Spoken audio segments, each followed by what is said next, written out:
Just to kind of incite some new thinking in people's brains about issues that are big issues, but we can't fit them all into the conference. One of the things, and I'm just going to paint the picture here, is over the last few years, PHMSA has posted a whole lot of more information on their website.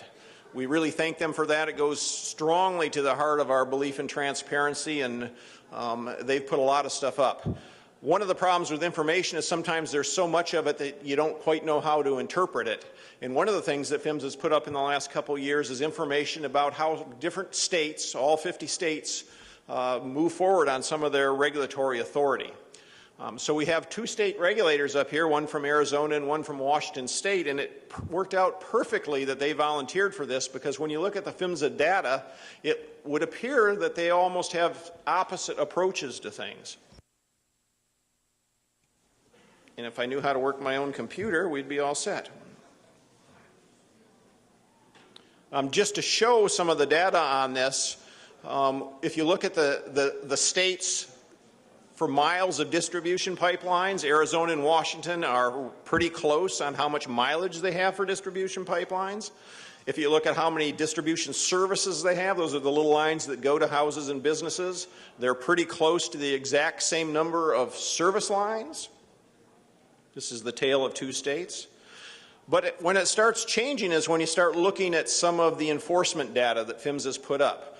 So look at this first one here, the number of probable violations that these state regulators found. In Arizona, they found 5,900 over the last 5 years. Washington only found 479.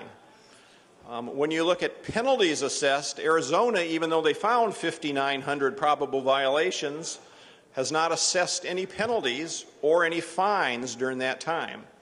Washington State, if you look at averages of all the states, ends up being one of the higher states, not so much on the number of penalties assessed, but in the amount of fines assessed. So you kind of have these differing pictures of one state seems to be similar states, one state seems to be finding more problems, not using fines. Other states seems to not be finding quite as much, but using fines more with more authority. So does that change the safety outcome?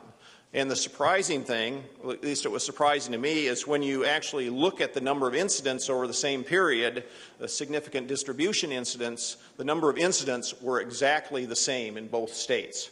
So we invited Robert Miller from Arizona and Dave Lycan from the state of Washington to come explain whether there's different enforcement theories in different states and try to make sense of some of this PHMSA data that's up there now that people may interpret incorrectly. So with that, I am going to introduce, I think Dave Lycan is going to go next. And I think they're just going to speak from the table because they don't have any slides, so I'll leave this one up.